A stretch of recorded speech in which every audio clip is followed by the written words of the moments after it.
Blood still dripped from Saritha Thornridge's axe as she stood over the wounded human, her chest heaving with exertion and rage. Her green fingers tightening around the leather-wrapped handle as she prepared to deliver the killing blow that would avenge her fallen brother. The human man looked up at her from where he had stumbled backward against the stone wall of the ruined watchtower, his brown eyes meeting hers without the fear she expected to see there. He was maybe 30 winters old, with dark hair that fell across his forehead and a face marked by old scars that spoke of battles survived. His leather tunic was torn at the shoulder where her initial strike had caught him, drawing blood but not mortally wounding him. She could finish this quickly. She should finish this quickly. "Go ahead," he said quietly, his voice steady despite the pain that must have been radiating through his injured shoulder. "If killing me will ease your pain, then do it. I will not fight you." Saritha bared her teeth, her small tusks visible as she snarled at him. "You think I need your permission, human? Your kind killed my brother, murdered him in cold blood because he dared to cross into your precious borderlands to hunt for food." "I know," the man said, and something in his tone made her hesitate. "I heard about what happened at the river crossing 3 days ago, the militia from Greystone. I am sorry for your loss." The sincerity in his voice caught her off guard, and she found her blade lowering slightly despite herself. "Sorry, your apology means nothing. It will not bring Gorath back. It will not undo what your people did." "No, it will not," he agreed, still not moving from his position against the wall. He could have tried to run or draw the sword that lay just beyond his reach where it had fallen during their brief struggle, but he did neither. "Nothing I say or do will bring your brother back, but killing me will not bring him back either. I had nothing to do with what happened at the river crossing. I was not there." "You are human," Saritha spat, her knuckles white around her axe handle. "That is enough. Your people have hunted mine for generations. You call us monsters, savages, beasts that need to be driven from our lands. Well, today this beast will show you what savagery truly means." She raised her axe again, muscles tensing for the strike, but the human's next words stopped her cold. "My name is Bennett Dalton," he said calmly. "I live alone in a cabin about 2 miles west of here. I have no family left. My wife and daughter died of fever 4 years ago. If you are going to kill me, I thought you should at least know my name. I would like to know yours as well, if you are willing to share it." Saritha stared at him, her mind reeling with confusion. What kind of man calmly introduced himself to his executioner? What kind of warrior accepted death without even attempting to defend himself? She had expected begging or threats or desperate violence, not this strange, calm dignity. "Why?" she demanded. "Why would you tell me these things?" Bennett shifted slightly, wincing as the movement pulled at his wounded shoulder. "Because I am tired of the hatred between our peoples. I am tired of the killing. If my death is to be part of that cycle, then at least let it be between 2 people who see each other as people, not just as monsters or enemies." "I am Saritha Thornridge," she found herself saying, the words escaping before she could stop them. "Daughter of Urga Thornridge, sister to Gorath who fell at the river crossing, warrior of the Iron Peak clan." "It is an honor to meet you, Saritha Thornridge," Bennett said, and impossibly he sounded like he meant it, even under these circumstances. Saritha lowered her axe slowly, the blade dipping toward the ground as confusion warred with fury inside her chest. She had tracked this human for 2 days after finding his campsite near the ruins, convinced he must have been part of the militia that killed Gorath. She had been so certain, so focused on her need for vengeance. But now, standing before him with his calm acceptance and gentle words, she found herself doubting. "You could be lying," she said, her voice lacking the conviction it had held moments before. You could be trying to trick me to make me lower my guard. I could be, Bennett acknowledged. But I am not. Search my belongings if you wish. You will find no militia badge, no weapons beyond what a man needs to protect himself in the wilderness. I am a woodcutter and a hunter, nothing more. I came to these ruins looking for salvageable timber from the old watchtower beams. Saritha glanced around the small stone chamber, seeing for the first time the woodcutting tools stacked neatly near the entrance, the coil of rope, and the carefully organized pack that spoke of a solitary craftsman rather than a soldier. Her keen eyes spotted no military insignia, no emblems that would mark him as part of the Greystone militia. "Then why were you here?" she demanded. "This is Orc territory. You had no right to cross into our lands."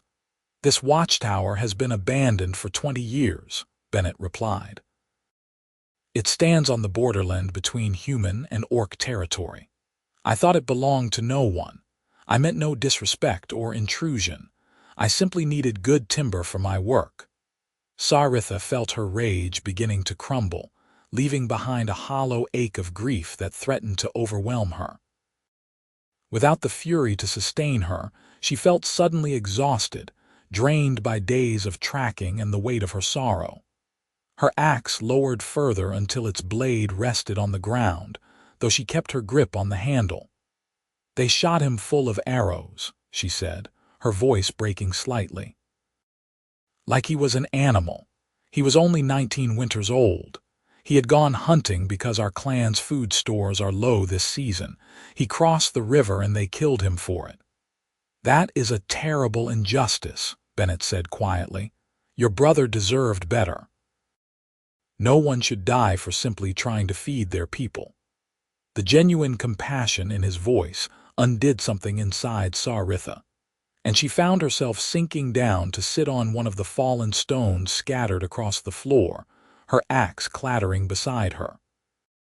She buried her face in her hands, the reality of her loss crashing over her now that the adrenaline and rage no longer held it at bay.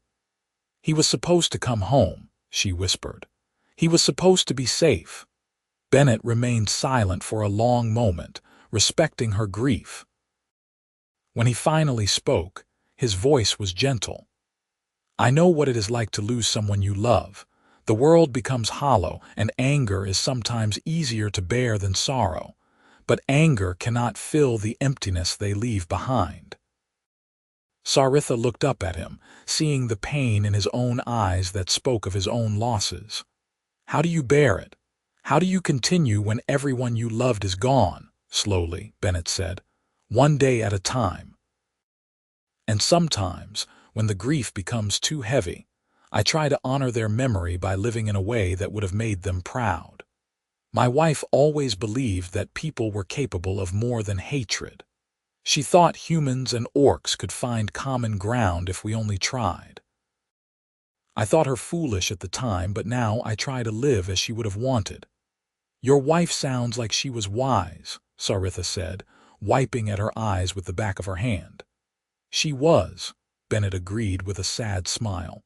"Far wiser than I deserved. She would have liked you, I think." She admired strength and courage. They sat in silence for several minutes, the tension that had filled the room gradually dissipating. Saritha studied the human more carefully now, seeing past her initial rage. He had strong features marked by weather and hardship, hands calloused from honest work, and eyes that held both sorrow and kindness in equal measure. He was nothing like what she had expected from a human, nothing like the monsters her clan elders described in their warnings. "Your shoulder needs tending," she said finally, nodding toward the wound she had inflicted.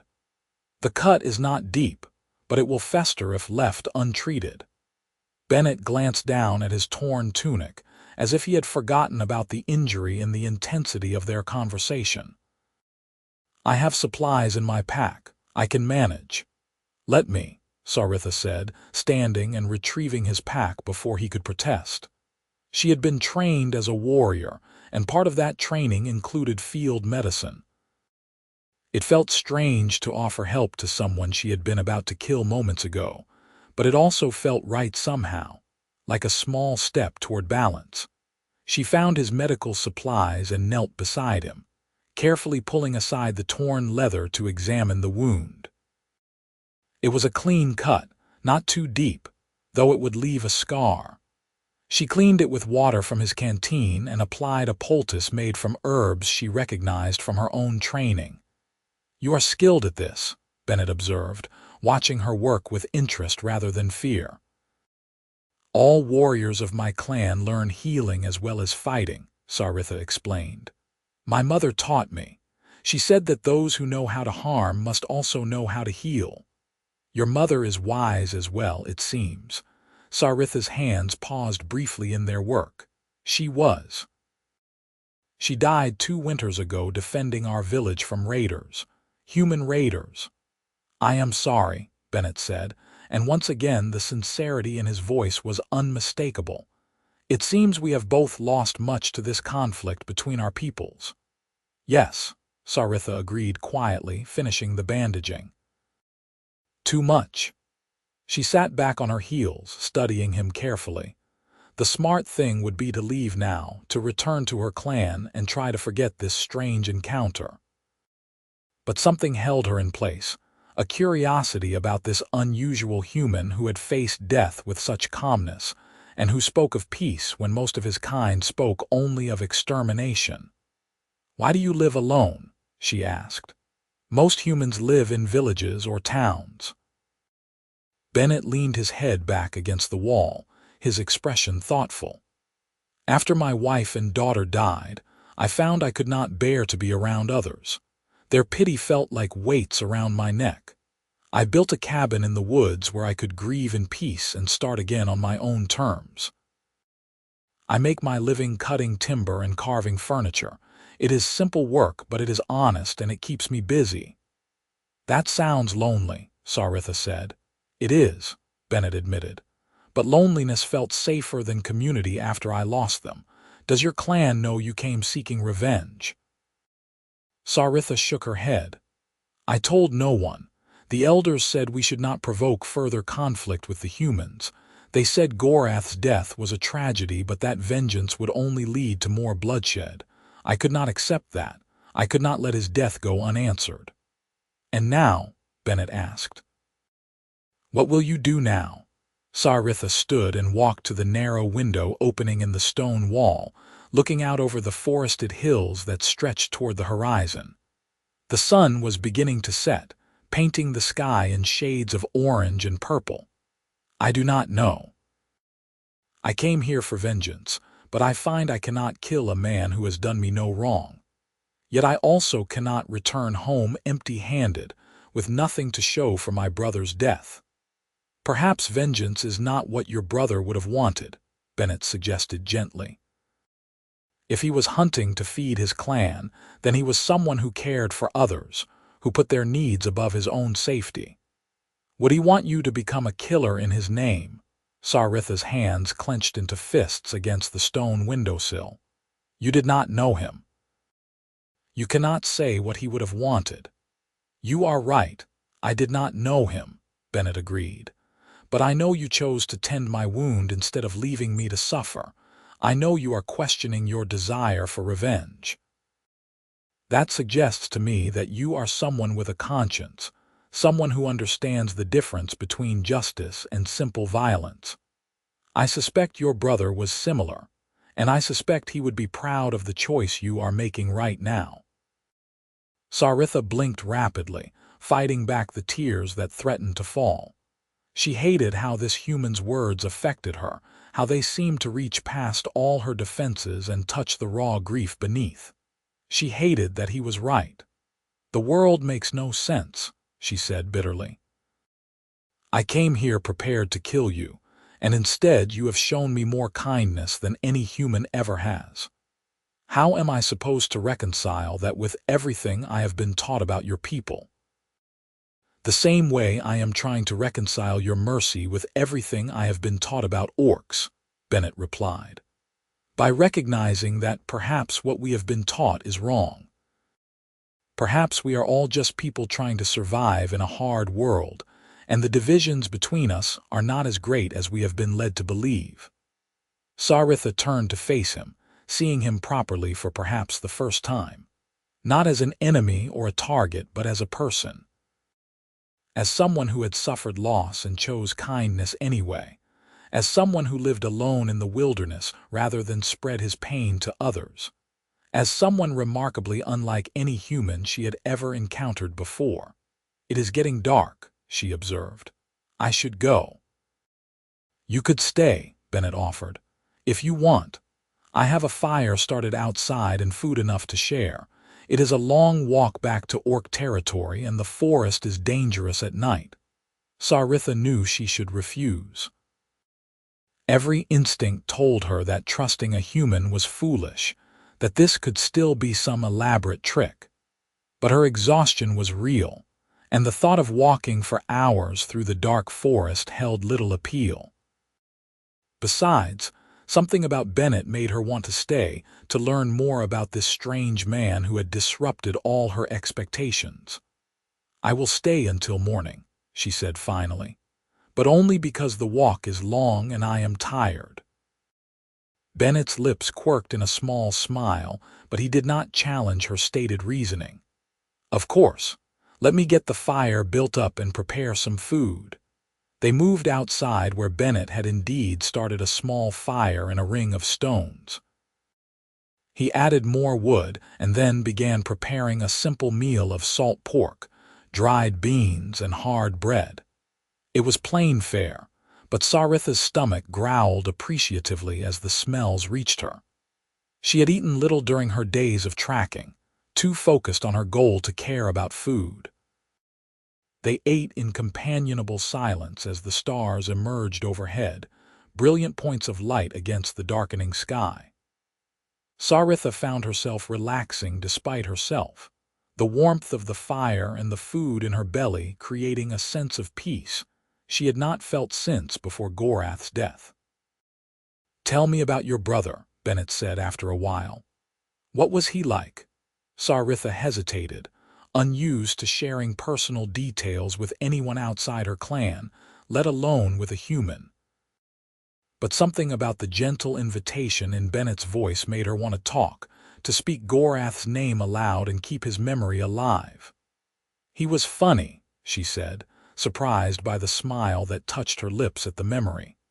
"Always making jokes, even at inappropriate times. He could make anyone laugh, even our grimmest warriors, and he was brave, though sometimes his bravery crossed into foolishness. He would take risks that made the rest of us worry." "He sounds like he brought joy to your clan," Bennett observed. "He did," Saritha agreed. "The village feels darker without him, quieter, like something vital has been extinguished." They talked late into the night, trading stories about their lost loved ones and their lives. Bennett spoke of his wife's garden and how she had coaxed vegetables from stubborn soil, of his daughter's laughter and her fascination with birds. Saritha told him about growing up in the Iron Peak clan, about the harsh winters in the mountains and the strong bonds between warriors who trained together. As the fire burned low, Bennett rolled out his bedroll on one side of the flames and offered Saritha his spare blanket. She wrapped it around herself and lay down on the opposite side, maintaining a respectful distance. Despite her earlier suspicions, she found she trusted him not to attack her while she slept. He had proven himself honorable, strange as that seemed for a human. "Bennett," she said into the darkness, her voice quiet, "thank you for not making me into a killer today." "Thank you for choosing not to be one," he replied. "Sleep well, Saritha." She closed her eyes and let exhaustion claim her, sleeping more soundly than she had in days. Saritha woke to the smell of cooking fish and the sound of morning birds singing in the trees. She sat up, momentarily disoriented, before remembering where she was and why. Bennett was crouched by the fire, turning several small trout on sticks over the flames. I set some snares in the stream yesterday, he explained when he noticed her awake. Fresh fish for breakfast. They ate together as the morning mist burned off the forest, and Saritha found herself reluctant to leave. She told herself it was because the food was good and she needed to regain her strength. But truthfully, she found Bennett's company unexpectedly pleasant. He did not treat her like a monster or a curiosity. He simply talked to her like a person, asking her opinions and listening to her answers with genuine interest. "I should go," she said finally, when she could find no more excuses to linger. "My clan will wonder where I am." Bennett nodded, though she thought she detected a hint of disappointment in his eyes. "Travel safely. I hope you find peace with your brother's death." Saritha gathered her weapons and pack but hesitated before leaving. "Your cabin," she said. "The one you mentioned. Where exactly is it?" Bennett's expression grew thoughtful. 2 miles west of here, in a clearing by a creek. There is a large oak tree split by lightning near the path. Why do you ask? No reason, Saritha said, too quickly. I simply wanted to know where the human settlements are in this area, for safety. Of course, Bennett said, but there was something knowing in his slight smile that made her tusks warm with embarrassment. She left without another word, making her way through the forest toward orc territory. But as she walked, her mind kept returning to the strange human who had shown her more kindness than she had any right to expect. She thought about his calm acceptance of death, his gentle words about peace between their peoples, the genuine sorrow in his eyes when he spoke of his losses. By the time she reached her village, she had made a decision that she knew was foolish and possibly dangerous. She would not tell her clan about Bennett. She would say she had tracked the human responsible for Gorath's death, but found he had moved on beyond her reach. It was not quite a lie. The humans who had actually killed her brother were indeed beyond her reach, protected in their town where she could not follow without starting a war. The clan accepted her story without much question. They were too focused on preparing for the coming winter, gathering food and reinforcing their defenses. Saritha threw herself into the work, trying to distract herself from thoughts of a lonely human living in a cabin by a creek. She lasted 3 days before her curiosity got the better of her. She told herself she was simply scouting human territory, learning the layout of their settlements for future defense purposes. It was a weak excuse even to her own ears, but it was enough to get her moving through the forest in the direction Bennett had indicated. She found the lightning-struck oak easily enough and followed the narrow path beyond it until she emerged into a clearing beside a cheerful creek. Bennett's cabin stood in the center of the clearing, a well-built structure of logs with a stone chimney from which smoke rose in a steady stream. Stacks of cut lumber were arranged neatly under a covered shelter, and she could see carved furniture pieces in various stages of completion. Bennett was outside splitting wood, his axe rising and falling in a steady rhythm. He had removed his shirt in the warmth of the afternoon sun, and she could see the white bandage on his shoulder where she had dressed his wound. He looked up as she approached, and something like pleasure crossed his face before he schooled it to mere politeness. "Saritha," he said, setting down his axe, "this is unexpected. Is everything all right?" "I was scouting in the area," she said, the lie feeling obvious on her tongue. "I thought I would check on your injury, to make sure it is healing properly." Bennett's lips twitched with amusement, but he did not challenge her excuse. "That is very thoughtful of you. Would you like to examine it?" She nodded and moved closer, unwrapping the bandage with careful fingers. The wound was healing cleanly, showing no signs of infection. Her poultice had done its work well. "It looks good," she said. "You should have no problems with it." "Thanks to your skill," Bennett said. "Would you like some tea? I was about to take a break from the wood splitting." Saritha knew she should refuse and leave immediately. Instead, she found herself saying, "Yes, that would be nice." Bennett pulled his shirt back on and led her inside the cabin. It was small but well organized, with a large fireplace, a sleeping area, a work table, and shelves lined with tools and supplies. Everything spoke of a solitary life lived with care and attention to detail. He prepared tea from dried herbs, and they sat across from each other at his work table, the steaming cups warming their hands. Saritha felt strange being here in this human dwelling, sitting peacefully with someone who should have been her enemy. Yet it felt right somehow, natural in a way that defied all logic. "You did not really come to check on my wound, did you?" Bennett asked gently. Saritha looked down at her tea, embarrassed. "No, I wanted to see you again, to talk with you. Is that foolish?" "No more foolish than me hoping you might visit," Bennett replied. "I have thought about you often these past few days. About our conversation, and about how different things could be if more humans and orcs were willing to see each other as you and I have." "It is dangerous," Saritha said. "If my clan knew I was here, speaking with a human, I would be cast out. They would call me a traitor. And if my neighbors knew I was befriending an orc, they would likely try to kill us both," Bennett added. "The hatred runs deep on both sides. But perhaps that is why it matters that we try. Someone has to be first." Saritha met his eyes across the table, seeing the sincerity there and something else, something warmer that made her heart beat faster. "What are we doing, Bennett Dalton?" "I am not entirely sure," he admitted. "But I know I enjoy your company. I know that speaking with you makes me feel less alone than I have in years. I know that the world feels a little less dark when you are near." His words sent a flutter through Saritha's chest, a feeling she had not experienced since her youth, when she had briefly courted a warrior from a neighboring clan. That relationship had ended when he fell in battle, and she had thought herself too scarred by loss to feel such things again. Yet here was this human, this impossible man, making her feel alive in ways she had forgotten were possible. "I should not come here again," she said, even as every part of her rebelled against the words. "It is too dangerous for both of us." "You are probably right," Bennett agreed. "But I hope you will anyway."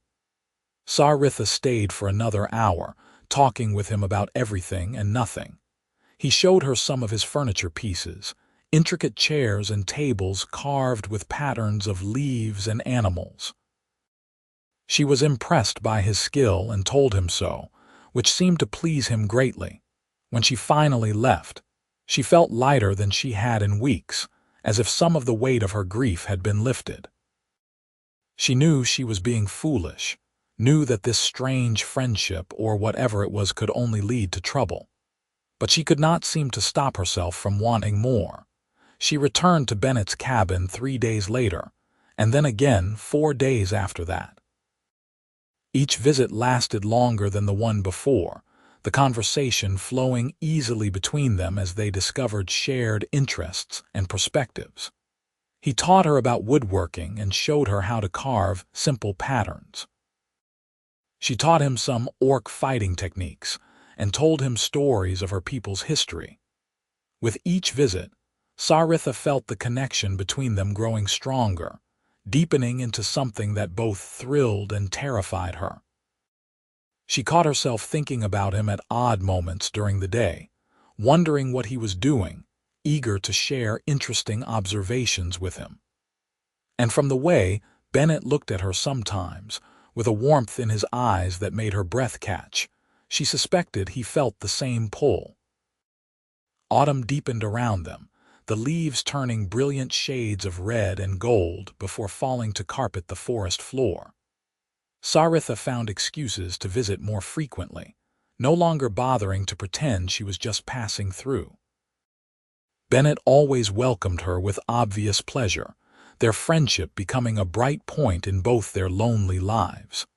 It was during one of these visits, as they sat by his fireplace watching the flames dance, that Bennett reached over and took her hand. His fingers were warm and gentle, and Saritha felt a jolt of electricity at the contact. She looked at him in surprise, her heart suddenly pounding. "I need to tell you something," Bennett said, his voice low and serious. "These past weeks with you have been the happiest I have been since I lost my family. You have become incredibly important to me, Saritha, more important than perhaps you should be." Saritha swallowed hard, her mouth suddenly dry. "Bennett, I feel the same way, but we cannot act on these feelings." "You know we cannot. The world will not accept a human and an orc together. We would be outcasts from both our peoples." "I know," Bennett said, but he did not release her hand. "But I also know that I care for you deeply, that I look forward to your visits more than anything else in my life. That the thought of never seeing you again is unbearable. Surely that must count for something." "It counts for everything," Saritha whispered, tears pricking at her eyes.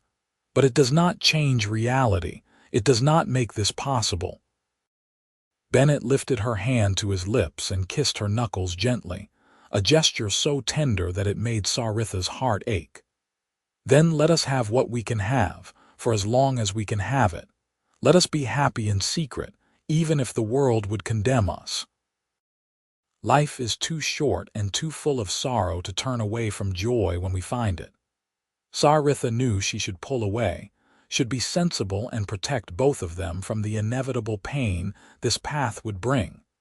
But she was tired of being sensible. She was tired of letting fear and hatred dictate her choices. So instead of pulling away, she leaned forward and pressed her forehead against Bennett's, a gesture of deep affection among her people. "Yes," she breathed. "Yes, we will take what happiness we can find." Bennett's arms came around her, pulling her close, and Saritha let herself melt into his embrace. She breathed in his scent of wood smoke and pine and felt, for the first time since Gorath's death, that perhaps life could still hold moments of beauty and peace. They sat together by the fire for hours, talking and simply enjoying each other's presence. When Saritha finally left to return to her village, it was with the understanding that something fundamental had shifted between them. They were no longer just friends. They were something more, something dangerous and precious and worth protecting. The next few weeks passed in a haze of secret meetings and stolen moments. Saritha found herself smiling more, laughing more, feeling alive in ways she had not in years. Her clan members noticed the change in her mood and attributed it to her grief finally beginning to ease, which was not entirely untrue. But the real source of her happiness was something she could never share with them. Bennett, too, seemed transformed by their growing relationship. His cabin became a sanctuary for both of them, a place where they could be themselves without judgment or fear. They cooked meals together, worked on his wood-carving projects side by side, and spent long evenings talking about their dreams for a better future. It was during one of these evenings that Bennett grew serious, pulling something from a wooden box on his shelf. It was a small carved figure, a bird with its wings spread in flight. "My daughter made this," he said softly, running his fingers over the crude but charming carving. "She was only 7, but she loved to imitate my work. She wanted to be a woodcarver like her father when she grew up." Saritha took the carving carefully, studying the simple joy captured in its lines. "She had talent, and she clearly adored you." "I miss her every day," Bennett said, his voice thick with emotion. "I miss both of them, but being with you has helped me remember that I can still feel joy without betraying their memory. You have given me permission to live again, Saritha." "You have given me the same gift," Saritha replied, setting the carving down gently. "After Gorath died, I thought I would carry that pain forever. I thought I would never feel anything but anger and grief. But you showed me that there is still kindness in the world, still reasons to hope." Bennett cupped her face in his hands, his thumbs brushing over her cheekbones. "I love you," he said simply. I know it is too soon. I know the situation is impossible, but I cannot keep it inside any longer. I love you, Saritha Thornridge." Saritha's breath caught in her throat, her heart swelling with emotions too big to name. "I love you too, Bennett Dalton. Against all reason and all sense, I love you." He kissed her then, a sweet, gentle press of lips that sent warmth flooding through her entire body. Saritha had been kissed before, but never like this, never with such tenderness and reverence. She kissed him back, pouring all her feelings into the contact, and felt him smile against her mouth. When they finally pulled apart, both were breathing hard, their eyes locked on each other with wonder and joy. "Stay with me tonight," Bennett whispered. "Not as a visitor, but as someone who belongs here. Stay." Saritha knew it was risky. If she did not return to the village, questions would be asked. But she was tired of denying herself happiness out of fear. So she nodded and said, "Yes, I will stay." They lay together that night in Bennett's bed, wrapped in each other's arms, talking softly until sleep claimed them. Saritha had never felt so safe, so cherished, so completely at peace. For those few hours, the outside world and all its problems ceased to exist. There was only Bennett and her and the love growing between them. The happiness could not last forever, of course. Reality has a way of intruding on even the most perfect moments. Saritha returned to her village the next morning to find it in an uproar. Hunters had spotted human militia gathering near the border, possibly preparing for a raid. The clan elders were calling for warriors to prepare defenses, and everyone was on high alert. Saritha's absence had been noted, and she had to invent a story about tracking a deer that had led her far from the village. The explanation was accepted, but barely. One of the elder warriors, a scarred female named Durga, watched Saritha with suspicious eyes. "You have been strange lately," Durga said bluntly. "Distracted, disappearing at odd times. If I did not know better, I would think you had taken a lover outside the clan." Saritha forced a laugh, though her heart was pounding with fear. "Who would I be meeting? There are no other orc clans nearby, and I certainly would not consort with humans." "Good," Durga said, still watching her carefully. "Because if anyone in this clan were foolish enough to fraternize with the enemy, especially now when tensions are so high, they would face severe consequences. Exile at best, death at worst." The warning was clear, and Saritha felt ice settle in her stomach. She had known the relationship with Bennett was dangerous, but hearing the threat stated so plainly made it real in a way it had not been before. Over the next several days, the situation at the border deteriorated further. There were skirmishes between orc hunting parties and human patrols.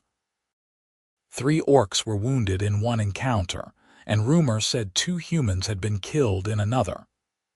The hatred between the two peoples, always present, flared into active hostility. Saritha was forbidden from leaving the village except as part of organized patrols. She could not visit Bennett, could not send him word, could not even be sure he was safe.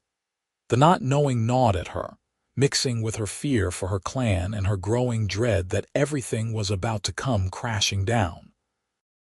A week after the tensions began, Saritha was on patrol with 3 other warriors when they encountered a lone human in the forest. He was young, barely old enough to grow a beard, and he was clearly lost and frightened. The other warriors wanted to kill him immediately, to send a message to the humans that orcs would not tolerate intrusions. But Saritha thought of Bennett, of his kindness, and his belief that peace was possible.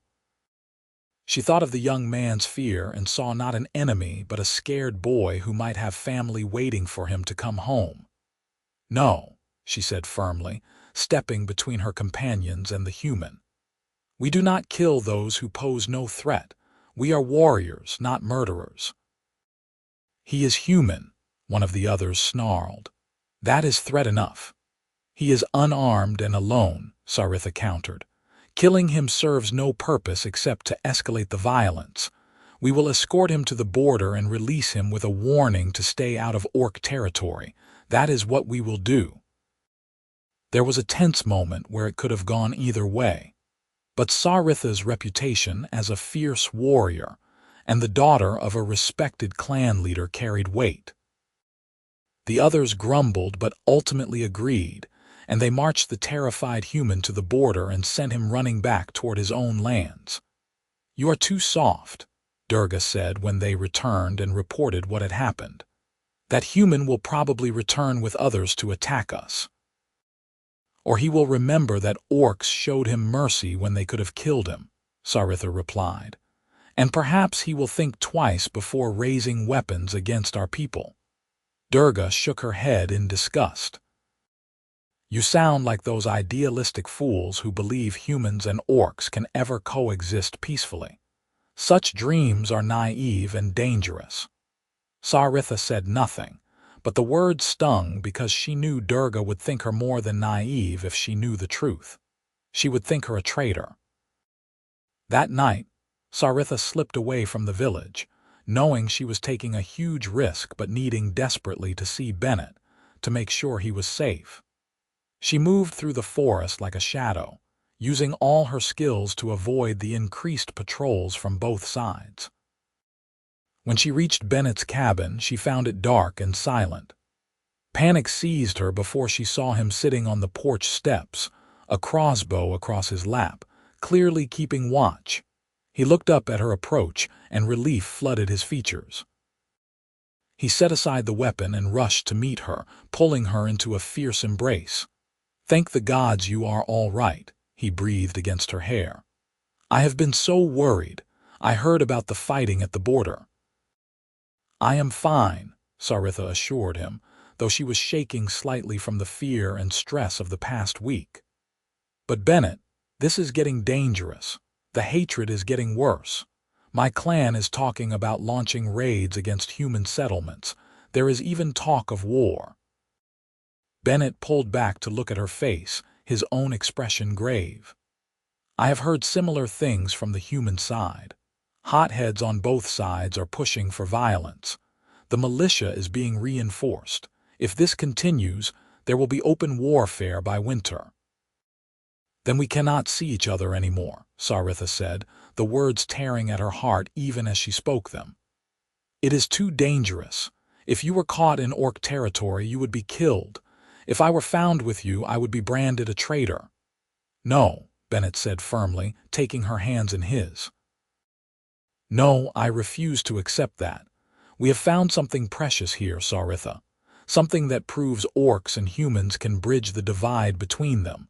We cannot let fear destroy that." "What choice do we have?" Saritha asked, tears streaming down her face. "I love you, but I cannot watch you die. I cannot be responsible for bringing war down on my clan." Bennett was silent for a long moment, his jaw working as he thought. Then his eyes lit up with an idea.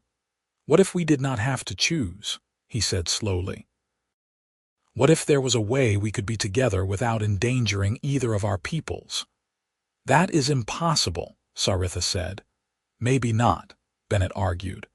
"There are wild lands to the north, beyond the territories claimed by either humans or orcs. Frontier regions where few venture because the living is hard. What if we went there together? Started a new life where we would not be subject to the prejudices of our peoples?" Saritha stared at him, her mind reeling. "You are talking about abandoning everything.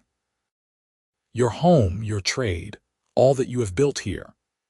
"I am talking about choosing a future with the woman I love over a lonely present clinging to the past," Bennett said. "I have nothing here that matters more than you, Saritha. My wife and daughter are gone. I have no family, no close friends. Just this cabin and a life of solitude. But with you, I could have so much more." "I would be abandoning my clan," Saritha said, but her heart was racing with possibility. "They would see it as a betrayal. Or you could see it as honoring your brother's memory by refusing to participate in more senseless violence." Bennett suggested. You said Gorath was someone who cared for others, who wanted to provide for his clan. Would he want you to spend your life fighting and killing? Or would he want you to find happiness? Saritha thought of her brother's laughter, his joy in simple things, his fundamental kindness despite the harshness of their world. Bennett was right.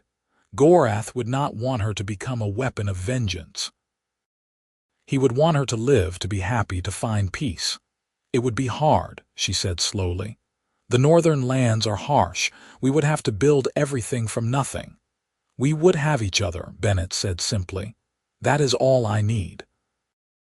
Saritha looked at him, this remarkable man who had disrupted her entire worldview, who had shown her that the lines between human and orc were not as clear as she had been taught. She thought about a life spent hiding their love, always afraid of discovery. And she thought about a life in the wilderness, free to be themselves, building something new together. The choice, when she really examined it, was obvious. Yes, she said. Yes, let us go north. Let us find a place where we can be together without fear. Bennett's face split into a huge grin and he picked her up, spinning her around as she laughed. When he set her down, he kissed her deeply, pouring all his love and hope into the contact. They spent the rest of the night planning. They would need supplies, tools, preserved food for the journey and for their first winter in the north. Bennett had much of what they would need, but Saritha would have to acquire things from her clan without arousing suspicion. How will you leave? Bennett asked. They are watching you closely. I will tell them I am going on a vision quest, Saritha said. It is a tradition among our people. When a warrior is struggling with their path, they go into the wilderness alone to seek guidance from the spirits. It can last weeks or even months. They will not question it, especially given how much I have struggled since Gorath's death. That could work, Bennett agreed. When will you go? I need 3 days to prepare and gather supplies, Saritha said. Then I will announce my intention and leave. Meet me at the old watchtower where we first met. We will begin our journey from there. They spent a few more precious hours together before Saritha had to return to the village. The goodbye was bittersweet, but it was not forever. Soon they would be together, truly together, with no need to hide or fear. The next 3 days were among the hardest of Saritha's life. She gathered supplies carefully, taking things that would not be missed immediately. She spent time with the members of her clan, saying quiet goodbyes in her heart to those she would likely never see again. She visited her mother's grave and told her spirit what she was doing, hoping for understanding even if she could not expect approval. On the morning of the 3rd day, she approached the clan elders and announced her intention to undertake a vision quest. As she had predicted, they approved without much discussion.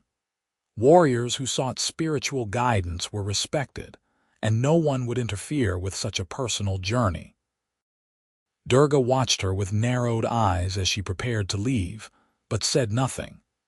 Saritha wondered if the older warrior suspected something, but she was past the point of caring. Her path was set. She left the village at midday, walking openly through the forest with her pack and weapons. Once she was out of sight, she changed direction and headed for the watchtower ruins. Her heart was pounding with a mixture of excitement and grief. She was doing the right thing, she was certain of that, but it still hurt to leave behind everything she had ever known. Bennett was waiting for her at the ruins, his own pack ready and a look of nervous anticipation on his face. When he saw her, relief washed over his features and he pulled her into an embrace. I was afraid you might change your mind, he admitted. Never, Saritha said firmly. My future is with you now, Bennett, wherever that future leads. They set out immediately, heading north into lands neither had explored before. The journey was difficult from the start. The terrain grew rougher and the weather colder as they left the borderlands behind. They had to ford icy streams and climb steep hillsides, camping each night under the stars and huddling together for warmth. But despite the hardships, Saritha had never been happier. There was a freedom in leaving behind all the expectations and prejudices that had constrained her entire life. With Bennett, she could simply be herself. They talked for hours as they walked, sharing stories and dreams, learning everything about each other. Bennett proved to be an excellent traveling companion. He was steady and practical, good at finding paths through difficult terrain, and at building comfortable campsites. Saritha's hunting skills kept them supplied with fresh meat, and her knowledge of edible plants supplemented their provisions. 2 weeks into their journey, they crested a ridge and looked down into a broad valley cut by a clear river. The land was wild and beautiful, with thick forests and meadows that would be lush come spring. Mountains rose in the distance, purple against the sky. "There," Bennett said, pointing to a spot where the river curved around a natural clearing. "That would be a good place to build. Water, timber, flat ground for farming. What do you think?" Saritha studied the valley with a critical eye, considering defense, resources, and weather. After a moment, she nodded. "It is perfect. Shall we claim it as our own?" "We shall," Bennett agreed with a grin. They descended into the valley and spent the next several days exploring their new home, learning the land and planning where to build. The work would be immense, but they faced it with determination and excitement. Bennett began cutting logs for a cabin while Saritha hunted and gathered. They worked from dawn until dusk, pushing themselves hard to get shelter built before the worst of the winter weather arrived. In the evenings, exhausted but satisfied, they would sit by their campfire and talk about their plans for the future. "We could have a garden in that south-facing meadow," Bennett mused one night. "The soil looks good and it gets plenty of sun." "And I saw signs of deer in the northern woods," Saritha added. "Good hunting. We will not starve here." "We will need neighbors eventually, though," Bennett said thoughtfully. "Humans or orcs or both who are willing to look past old hatreds. We cannot build a new society with just the two of us." "Perhaps others will find their way here in time," Saritha suggested. "Other outcasts and idealists who dream of something better than endless war." "I hope so," Bennett said. "But even if they do not, I will be content. I have everything I need right here." He pulled her close, and she rested her head on his shoulder, watching the stars emerge overhead. She thought about her clan and wondered if they had realized yet that she was not coming back. She thought about Gorath and hoped he would understand why she had chosen this path. Most of all, she thought about the future, about building a life with Bennett in this wild, beautiful place.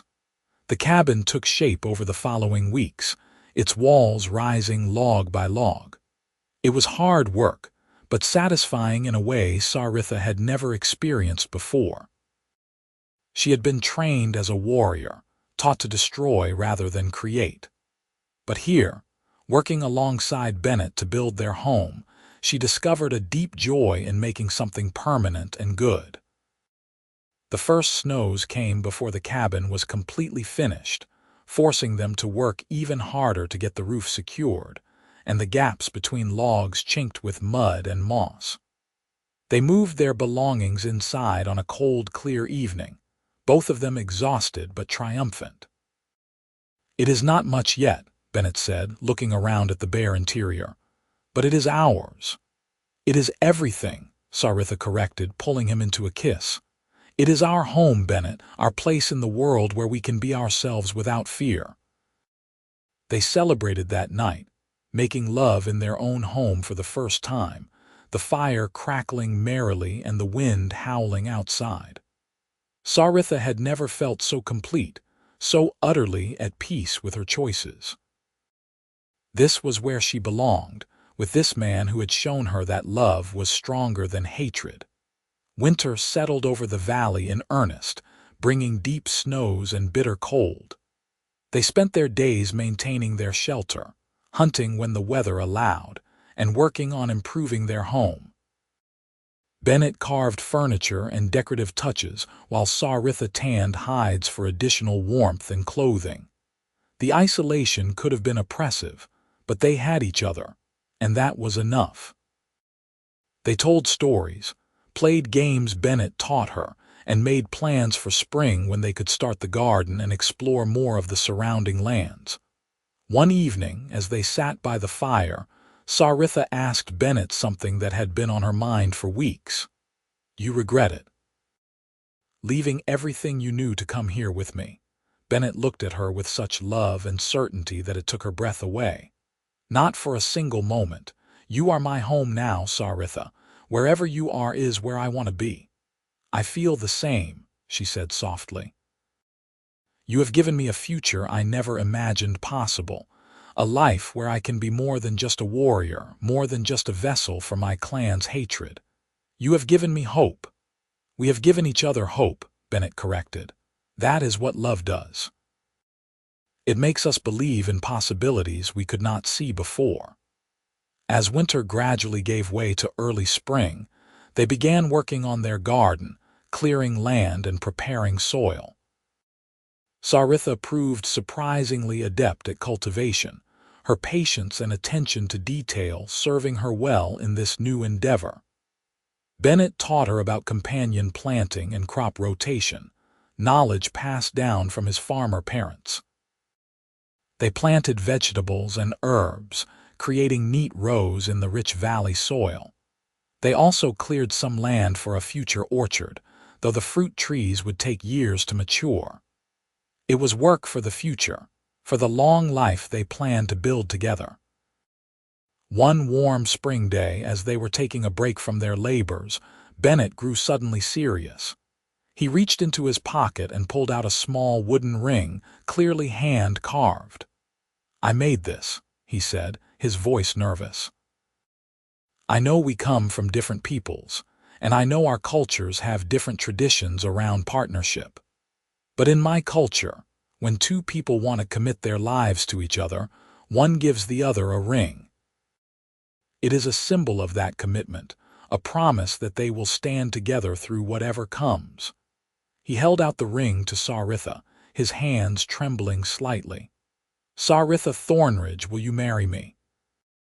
Will you be my wife, in the eyes of whatever gods watch over this place, if not in the eyes of our peoples?" Saritha felt tears spring to her eyes as she looked at the simple ring, at the hope and love shining in Bennett's face. In Orc culture, warriors bound themselves through a ritual involving blood and oath, but she understood the significance of what Bennett was offering. He was asking her to join her life to his completely, to make formal the bond they had already formed in their hearts. "Yes," she said, her voice thick with emotion. "Yes, Bennett Dalton, I will marry you. I will be your wife and you will be my husband, and we will face the future as one." Bennett's face broke into a radiant smile and he slipped the ring onto her finger. It fit perfectly, the wood smooth and warm against her green skin. Then he produced a second ring, smaller and clearly meant for his own hand. "In Orc tradition, we seal our bond with blood," Saritha said. "May I?" At Bennett's nod, she drew her knife and carefully pricked his finger and then her own, just deep enough to draw a single drop of blood from each. She pressed their fingers together, mingling their blood. "My blood to yours, your blood to mine," she said, speaking the old words of binding. "We are one in body, one in spirit, one in purpose, from this day until the ending of our days." "From this day until the ending of our days," Bennett repeated, and he slipped the second ring onto his own finger. They sealed their vows with a kiss, sweet and deep and full of promise. When they finally pulled apart, both were crying tears of joy. They celebrated their marriage that night with a feast cobbled together from their stores and fresh game Saritha had brought down earlier in the week. They drank sweet berry wine Bennett had been saving and danced to music only they could hear, laughing and holding each other close. As they lay together afterward, Wrapped in blankets and each other's arms, Saritha felt completely at peace. She had found her place in the world, had found the person she was meant to walk through life beside. The path had been strange and unexpected, had required her to question everything she had been taught. But it had led her here to this moment, and she would not change a single step of it. "I love you," she whispered into the darkness. "I love you too," Bennett replied, pressing a kiss to her forehead. "My wife, my partner, my heart." Spring deepened into summer, and their valley home flourished. The garden produced abundantly, providing fresh vegetables that were a welcome change from their winter diet. Saritha continued to hunt, keeping them supplied with meat and fish. Bennett worked on improving their cabin and started crafting items they could potentially trade if they ever encountered other settlers. They fell into comfortable rhythms, each understanding their roles and responsibilities, but also sharing the work. Bennett learned to help with hunting and tracking, while Saritha became more skilled at cooking and preserving food. They were building not just a home but a true partnership, based on mutual respect and love.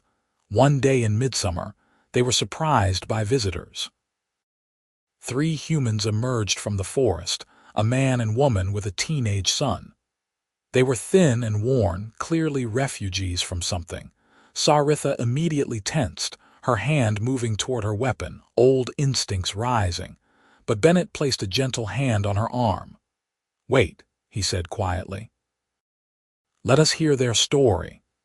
The human family approached cautiously, clearly terrified when they saw Saritha but desperate enough not to flee. The man raised his hands in a gesture of peace. "Please," he said, his voice hoarse. "We mean no harm. We are fleeing the war.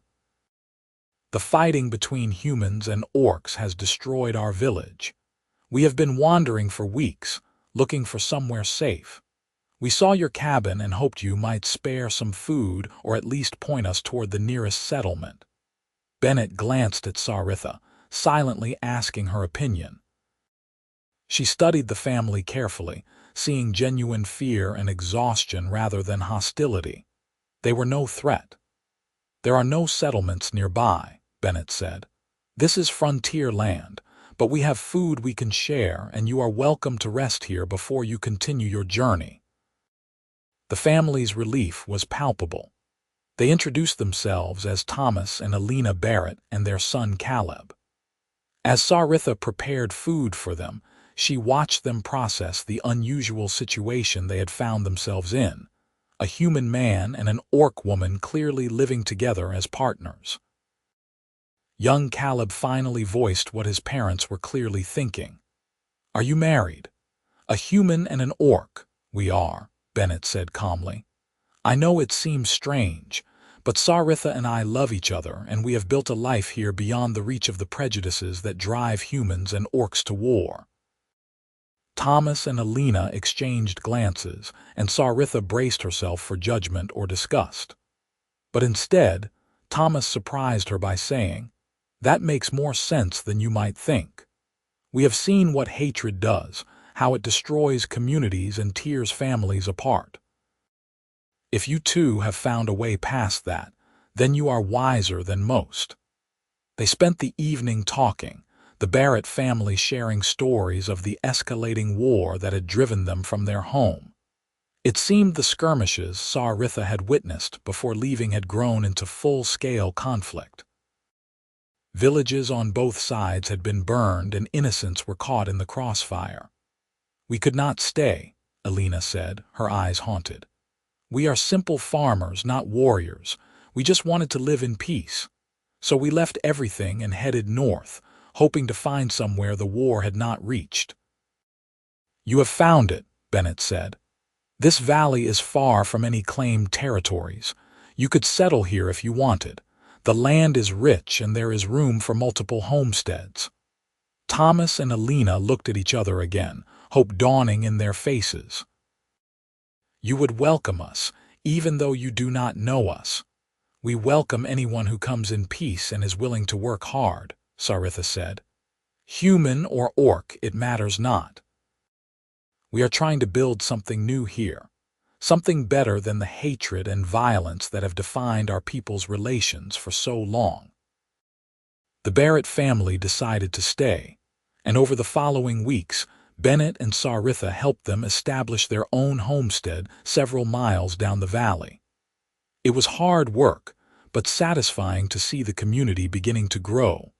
More refugees arrived as summer turned to autumn. Some were humans fleeing the war. Others were orcs who had been cast out of their clans for refusing to fight or for showing sympathy toward humans. Bennett and Saritha welcomed them all, helping them establish homes and begin new lives. The community they built was unlike anything either humans or orcs had known before. People worked together regardless of species, sharing knowledge and resources. The children, both human and orc, played together without the prejudices of their parents. Slowly, carefully, they were proving that a different kind of society was possible. There were challenges, of course. Old habits and suspicions did not die easily. There were arguments and misunderstandings, moments when it seemed the community might fracture along species lines. But Bennett and Saritha provided a living example of unity, and their obvious love and respect for each other inspired others to bridge their differences. One evening, as they sat on the porch of their cabin watching the sun set over their growing community, Bennett took Saritha's hand. "Do you remember that day in the watchtower?" he asked. "When you stood over me with your axe and I thought I might die?" "I remember," Saritha said. "I remember your calm acceptance, your kindness even in the face of death. It changed everything for me." "I am glad you did not kill me that day," Bennett said with a slight smile. "This life we have built, this community, none of it would exist if you had let your rage control you. You chose mercy, and look what came from that choice." "You gave me a reason to choose mercy," Saritha said. "You showed me that humans were not the monsters I had been taught to believe they were. You saw me as a person, not as an orc. That made all the difference." They sat in comfortable silence for a while, watching the lights come on in the other homesteads scattered across the valley. Their community was still small, maybe 30 people total, but it was growing. And more importantly, it was thriving, proving every day that the old hatreds did not have to define the future. "You think the war will ever reach us here?" Saritha asked, voicing a fear that sometimes kept her awake at night. "I do not know," Bennett admitted. "But if it does, we will face it together, all of us. We will show them that there is another way, that peace is possible if people are willing to work for it."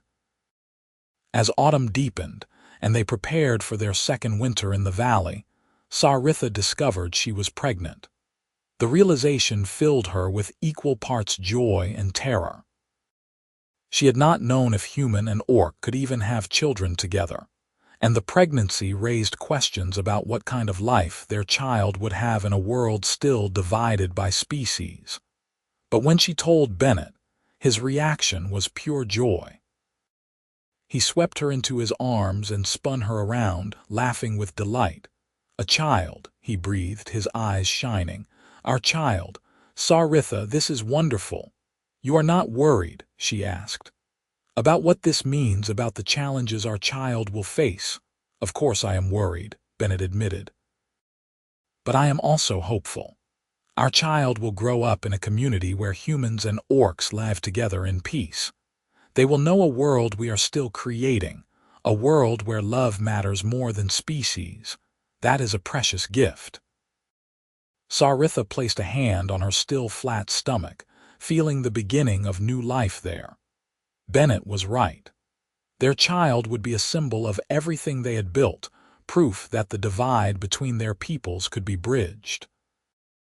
The community celebrated the news with a feast, everyone contributing food and well wishes.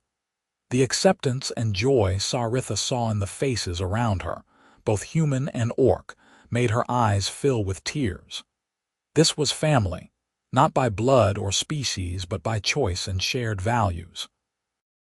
Winter came again, but this time Saritha and Bennett faced it surrounded by community. Neighbors checked on each other during storms, shared resources when supplies ran low, and gathered together for storytelling evenings that helped pass the dark months. Saritha's pregnancy progressed smoothly, and as her belly grew, so did the community's excitement. This would be the first child born in their settlement, the first of a new generation raised without the prejudices that had plagued their parents.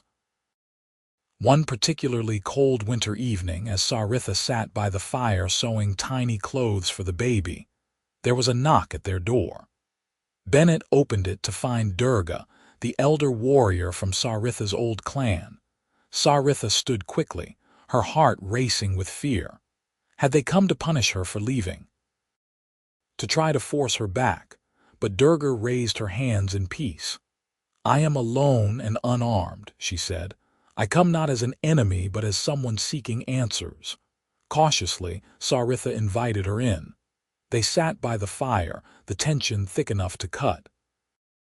"The clan believes you are dead," Durga said bluntly. "We assumed you perished on your vision quest, killed by the elements or by humans. But rumors reached us of a community in the north where humans and orcs live together. I had to see if it was true." "It is true," Saritha said, lifting her chin defiantly. "I am alive and I am happy. I have a husband and a child on the way. I have found peace here that I never could have found in the clan." Durga's eyes moved to Bennett, studying him carefully. "This is the human you love. The one you abandoned your people for." "I did not abandon my people out of selfishness," Saritha said firmly. "I left because I could not be part of the cycle of hatred and violence anymore. My brother died because of that hatred, and I nearly killed an innocent man in revenge. But Bennett showed me there was another way, a better way." "By betraying everything you were raised to believe?" Durga asked, but her tone was more curious than accusatory. "By choosing to believe in something better than what I was taught," Saritha corrected. "This community proves that humans and orcs can live together, that we are not natural enemies. That peace is possible if we are willing to work for it." Durga was silent for a long time, staring into the fire. Finally, she said, "The war goes badly for both sides. So many dead, so many resources wasted on fighting, and for what? Neither side is winning. We are simply destroying each other." "Then end it," Saritha urged. "Tell the clan elders what you have seen here. Show them that there is an alternative to endless war." "They would not listen," Durga said bitterly. "The hatred runs too deep, but perhaps I will tell them anyway. Perhaps some will hear, and perhaps some will choose to leave as you did to seek a better life." She stood to go but paused at the door. "You look happy, Saritha Thornridge.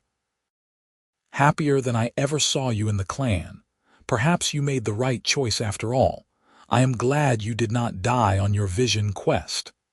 "Thank you, Durga," Saritha said, touched by the older warrior's words. "You are welcome here, you know. If you ever tire of the war, you would be welcomed in this community." Durga shook her head. "I am too old and set in my ways, but perhaps others will come. The younger ones who have not yet hardened their hearts completely. This place you are building, it gives me hope that perhaps our peoples have a future beyond mutual destruction."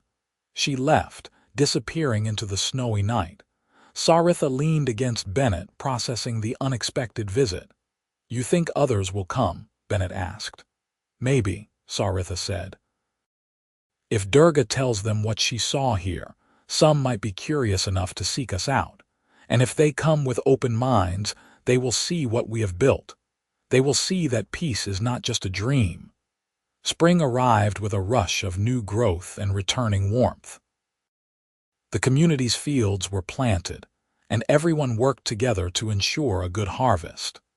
The spirit of cooperation had become so natural that it was easy to forget there had ever been a time when humans and orcs were enemies. Saritha gave birth on a warm spring evening, surrounded by friends both human and orc who had become like family. The labor was long and difficult, but when she finally held her baby daughter in her arms, every moment of pain was forgotten. The baby was remarkable, beautiful in a way that took everyone's breath away. She had Saritha's green skin, but lighter than a full-blooded orc, and Bennett's soft brown eyes. She had tiny points to her ears, but no tusks. She was a perfect blend of both her parents, a living symbol of what was possible when love bridged the divide between species. "She is perfect," Bennett breathed, tears streaming down his face as he gazed at his daughter. "She is absolutely perfect. What shall we name her?" Saritha asked, her own eyes misty with emotion. They had discussed names throughout the pregnancy but had not been able to agree. Now, looking at their daughter's sweet face, Bennett said, "Sarah, after my mother, who taught me that kindness matters more than conformity. And Thornridge, after your family, who gave you the strength and courage to follow your heart." "Sarah Thornridge," Saritha repeated, testing the name. "Yes, that is perfect." The community celebrated Sarah's birth with days of festivities. She was passed from person to person, blessed and cooed over by everyone regardless of species. She was their shared hope made flesh, proof that the future they were building was not just possible but real.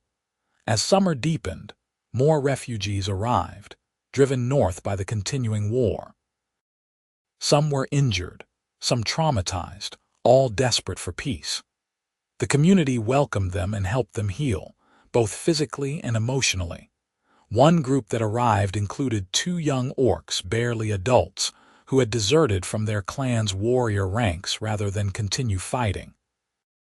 They were thin and haunted, certain they would be hunted down and killed as traitors. Saritha welcomed them personally, showing them that they had found a safe harbor.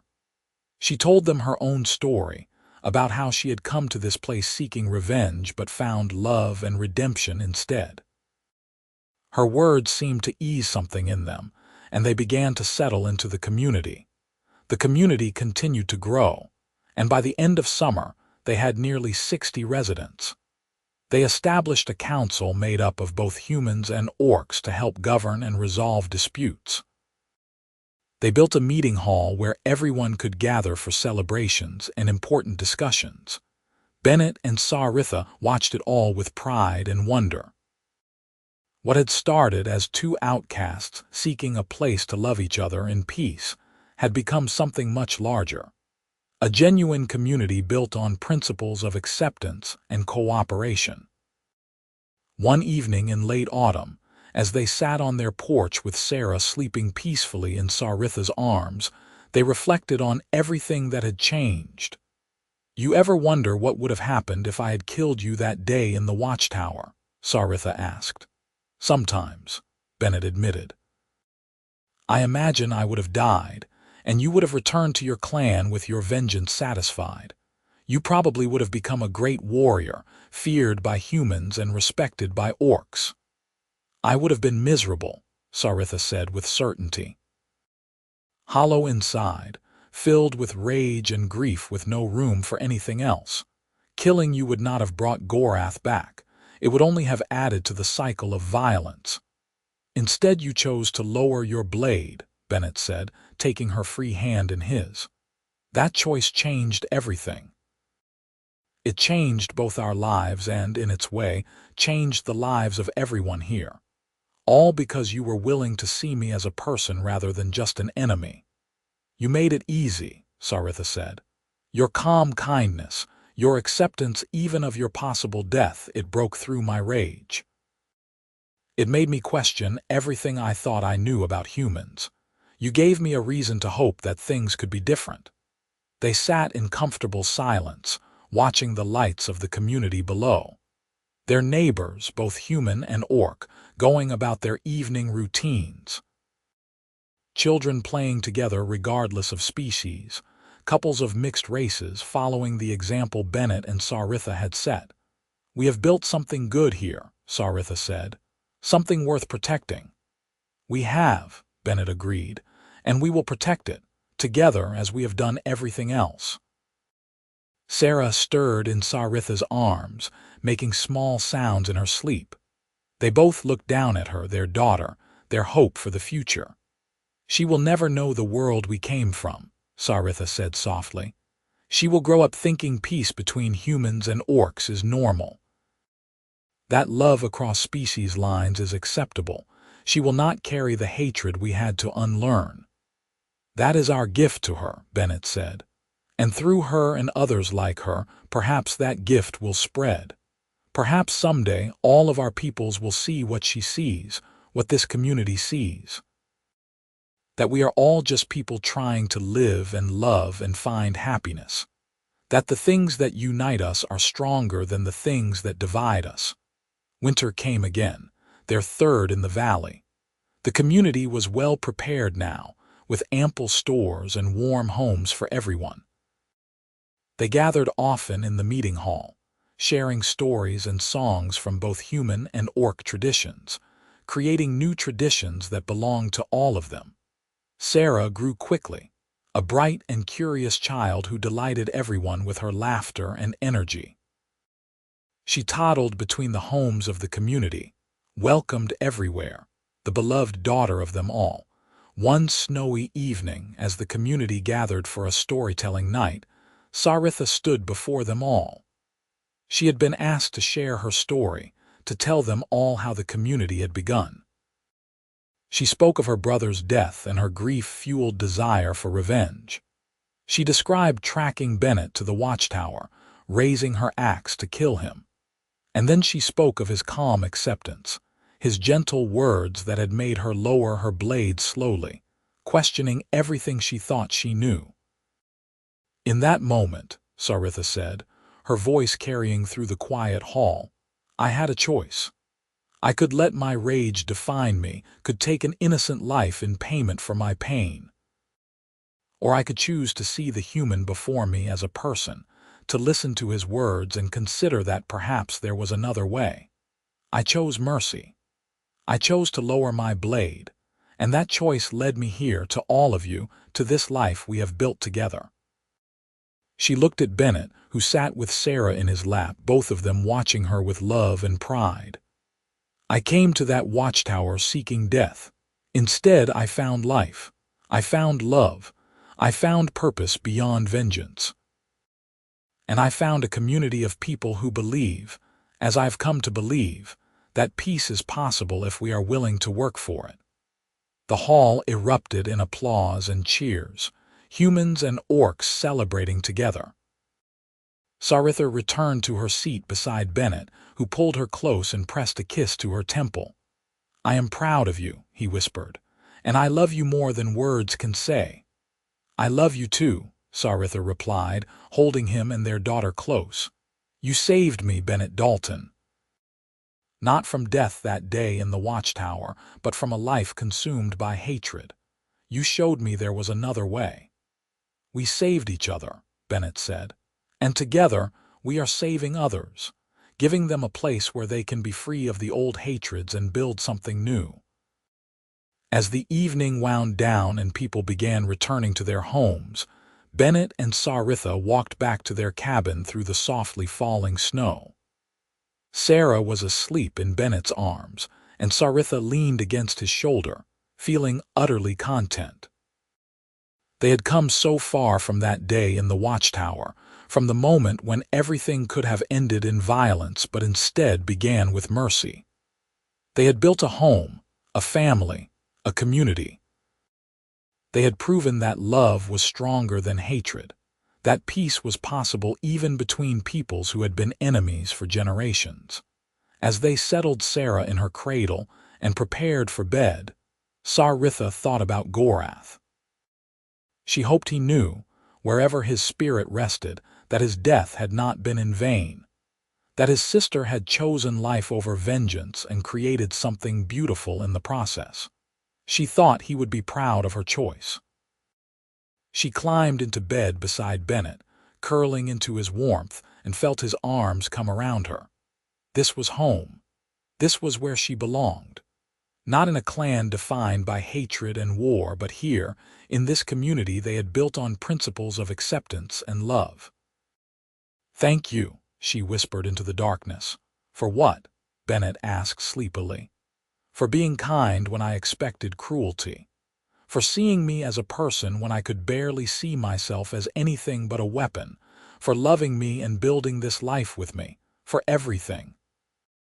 Bennett pressed a kiss to her forehead. "Thank you for lowering your blade, for choosing mercy over vengeance, for trusting me enough to build this dream together. I cannot imagine my life without you." They fell asleep wrapped in each other's arms, secure in their love and in the community they had created. Outside, snow continued to fall softly over the valley, covering everything in pristine white. A new day would dawn tomorrow, bringing new challenges and new joys, but they would face it together as they faced everything, with love and courage and unwavering commitment to the better world they were building. The community continued to thrive through that winter and into the next spring. More refugees arrived and the settlement expanded, spreading along the valley floor. They built a school where children of all species learned together. They established trade routes with distant settlements willing to deal with their mixed community. They created laws and customs that honored both human and orc traditions while creating something new that belonged to all of them. Bennett and Saritha remained at the heart of it all, not as rulers but as examples. Their love continued to deepen with each passing year, tested by the inevitable challenges of life, but never broken. They had more children, each as beautiful and unique as Sarah, each a testament to what was possible when love bridged the divide between peoples. On the 5th anniversary of their arrival in the valley, the community held a celebration. They gathered in the meeting hall, which had been decorated with flowers and banners, and took turns sharing what the community meant to them. When it was Bennett's turn to speak, he stood with Saritha beside him, their children surrounding them, and said simply, "5 years ago, I thought my life was over. I had lost everyone I loved and was merely existing, going through the motions of living without really being alive. Then this remarkable woman came into my life, and everything changed. She reminded me that life is precious, that love is possible even in the darkest times, that peace is worth fighting for. Together, we built this place, this sanctuary where all are welcome regardless of species. I am honored to be part of this community, and I look forward to watching it continue to grow for many years to come." Saritha spoke next, her voice strong and clear. "I came to this region seeking vengeance. I was consumed by grief and rage, ready to kill to ease my pain. But I met a man who showed me a different path. A path of kindness, of understanding, of hope for a better future. That path led me here to all of you, to this life I never dreamed was possible. We have built something special in this valley, something that proves humans and orcs can not only coexist, but thrive together. Let us continue to nurture what we have created, and let us share our success with others who are still trapped in the cycle of hatred and violence." The celebration continued late into the night, with music and dancing and laughter echoing through the valley. Bennett and Saritha danced together as they had on their wedding night, their children playing nearby with friends both human and orc. As the stars wheeled overhead and the music played on, Saritha reflected on the journey that had brought her to this moment. She thought about the warrior she had been, angry and grieving, ready to kill. She thought about the choice she had made to lower her blade, to listen instead of strike, to choose mercy over vengeance. That choice had changed everything. It had led her to Bennett, to love, to this community and this life. It had transformed her from a weapon into a builder, from someone defined by hatred into someone capable of creating peace. She looked at Bennett, who was spinning Sarah around while their younger children laughed and clapped. This man had saved her in ways he probably did not even realize. His calm kindness in the face of death had broken through her rage and shown her there was another way to live. His love had healed wounds she had not known she carried. His partnership had given her purpose beyond violence. And together, they had created something that would outlast them both, a community built on principles of acceptance and cooperation that would influence the world long after they were gone. Their children and all the children of the community would grow up knowing that peace between humans and orcs was not only possible but natural. They would spread that knowledge, carry it to other places, plant seeds of change that would hopefully one day transform the entire world. It had all started with one moment in a ruined watchtower, with an orc warrior raising her blade to kill, and a human man's calm kindness making her lower it slowly. From that single act of mercy had grown all of this, proof that even the smallest choice to love instead of hate could change the world. As the celebration wound down and families began heading home, Bennett pulled Saritha close and pressed his forehead to hers in the gesture of affection she had taught him. "I love you," he said simply. "Thank you for giving me a life worth living." "I love you too," Saritha replied, her heart full to bursting with joy and gratitude. "Thank you for showing me what it means to truly live, to choose hope over despair, love over hatred. Thank you for being exactly who you are." They walked home through the quiet valley, their children sleepy and content around them, surrounded by the community they had built and the peace they had created. The future stretched before them, full of promise and possibility, built on the foundation of that one crucial moment when kindness had triumphed over vengeance, and love had proven stronger than hate.